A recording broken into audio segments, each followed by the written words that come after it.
Hello everyone and welcome back to my channel. This is Astronaut and thanks for clicking on this video and hanging out with me here again. I do appreciate it.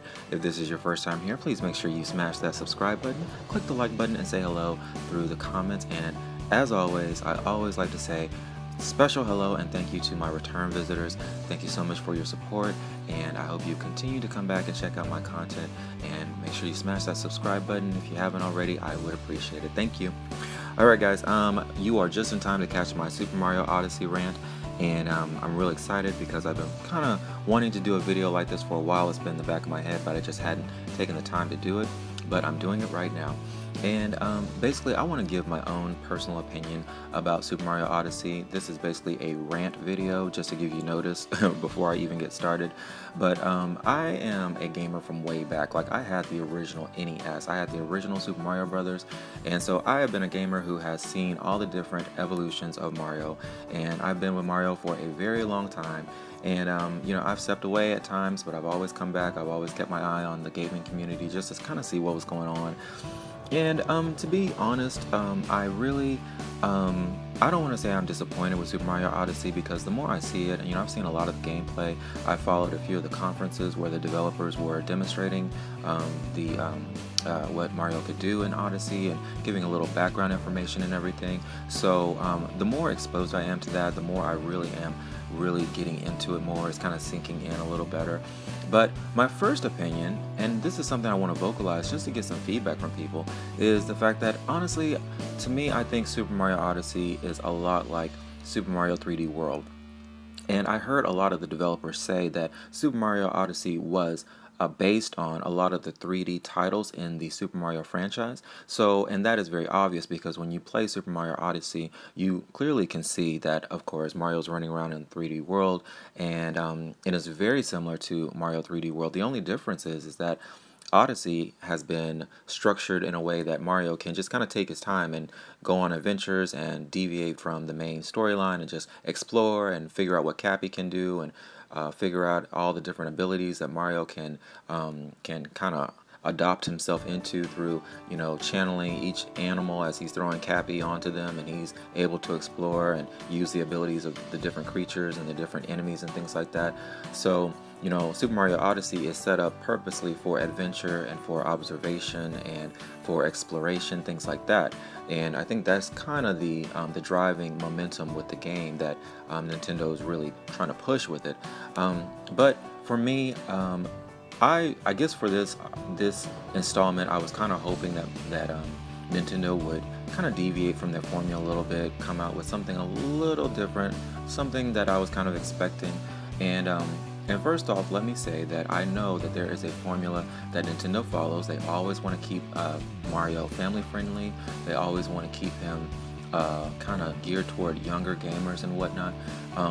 But I honestly think that there are ways that they could kind of modernize or come up with some revolutionary ideas with Mario that would completely stay true to that market and that direction that they're aiming the Mario franchise toward. And one of the things that I want to talk about is one of the game mechanics with Mario, and everyone can relate to this, is the fact that Mario dies so easily every single time, every single game. Just if something touches him, he's dead. If something breathes on him, he's dead.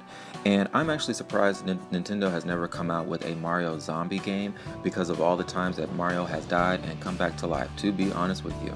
And I realize that that is a game mechanic that the developers kind of have built into the Mario games as a way to keep the fun factor, you know, there, present, to keep the gamer thinking of ways of trying to avoid the enemy, trying to use a combination of jumps and leaps and wall bounces and things like that, or the different suits that Mario places on himself that give him abilities.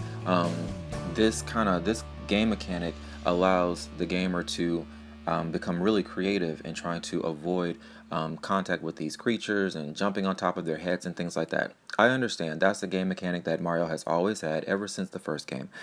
But I guess a part of me would love to see the Mario franchise adopt something similar to almost like Mega Man, where Mario would be able to kind of defend himself, and it wouldn't be just such a quick, oh, he's dead, oh, he's dead, oh, he's dead again.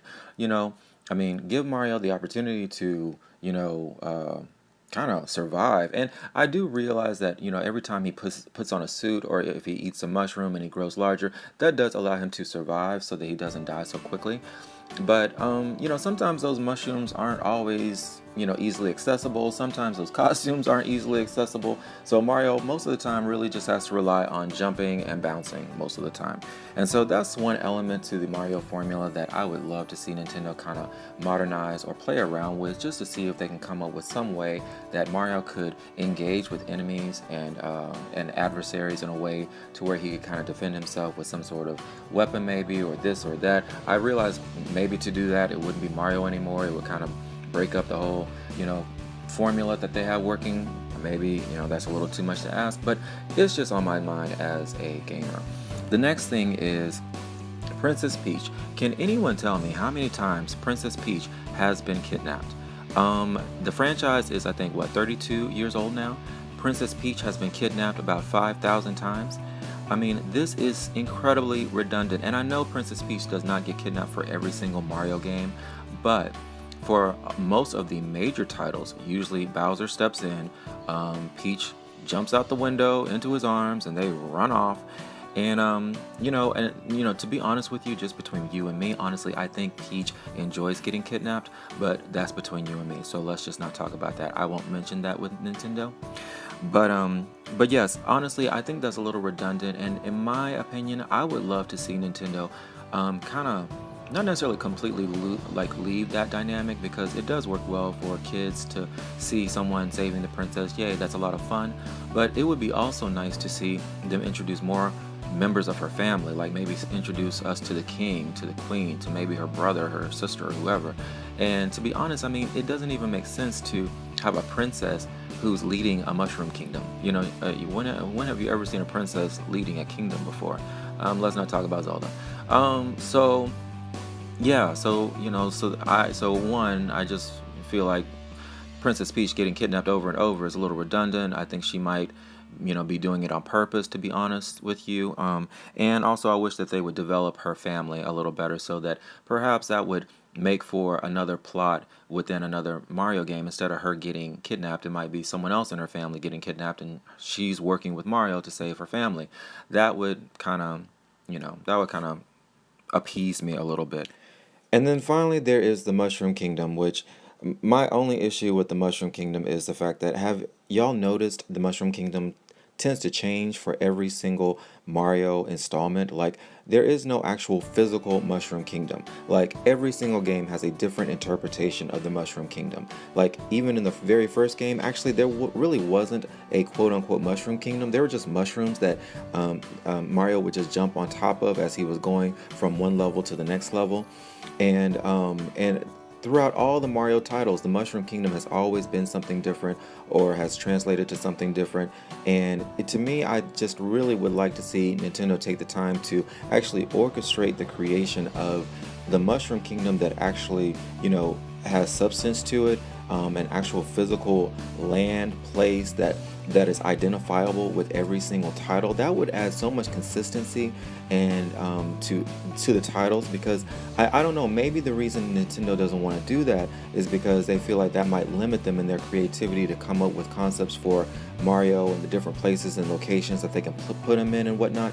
But still in all, I mean, I think if you make something like the Mushroom Kingdom much more physical, much more real, make it something that is kind of present, even if it's just present in the background. It doesn't necessarily have to be the main event or the main location for the game, but just so that there can be some continuity and some connectivity in between the titles, so that we can see a picture and be like, oh, that's the Mushroom Kingdom. And I know, like, there are different representations of the Mushroom Kingdom when you see, like, Peach in a castle and you just see the toads running around and things like that. But if you notice, the Mushroom Kingdom changes with every different incarnation of Mario, or whatever memorabilia or merch material they come out with, t-shirts and posters and images and pictures and things like that. The Mushroom Kingdom is always something different. And so I just really wish that they would materialize the Mario world a little better, so that Mario isn't just, it's almost like they literally just take the character of Mario and plug him into a whole new, gaming structure or a gaming matrix where he can just, basically jump around, hop around, jump through hoops and save the princess. They don't really bother to give Mario, the foundation of, consistency, having a consistent landscape, having a consistent, just background environment, things like that. Everything is subject to change and completely be turned upside down with every single Mario game. And, that's fine. I'm not trying to say, oh, well, that's just the worst thing I'm sorry, that Nintendo's ever done. No, no, no. But, I'm just saying it from a critiquing angle and from a gaming angle, and just from someone who has enjoyed Mario over the years. These are just some observations that I've made, and it would be nice if Nintendo would consider these elements. Although I do see the benefit of them just being able to take Mario and plug him into wherever they need him to be for whatever game they've created. It just allows them to just kind of let their imaginations run wild as developers and come up with whole new concepts for games and ideas and things like that. But I don't think there's anything wrong with materializing an actual world. Like, we still don't even know where Mario lives. I don't think we've ever seen where Mario lives. I think we've seen glimpses of, we know he's a plumber, we know he lives in the real world, he stumbled upon the Mushroom Kingdom after going down some pipes, things like that, but whatever. But yeah, so these are just some general ideas. I just wanted to have a Super Mario rant. If you guys agree with me, please leave comments below. If you don't agree with me, leave comments below too. Please don't misunderstand. I'm not trying to come across as like a Mario hater. I love Mario. I still play all of the Mario games. These are just some ideas as a gamer that, I think as gamers, we all have our own spin and ideas and own system of creativity that we come up with when we play different games. And sometimes developers listen to us and sometimes they don't. So but still in all, everyone has certain ideas on how things could be better or could be perceived as different and things like that. So that's all that I was wanting to accomplish with this video, just to put something out there that would just be food for thought, allow other gamers to engage in conversation, leave comments, and just create a sense of community. That's it. Alright guys, well, thank you for listening, thank you for spending this time with me. I really appreciate it, and I will see you in the next video. Astronaut out.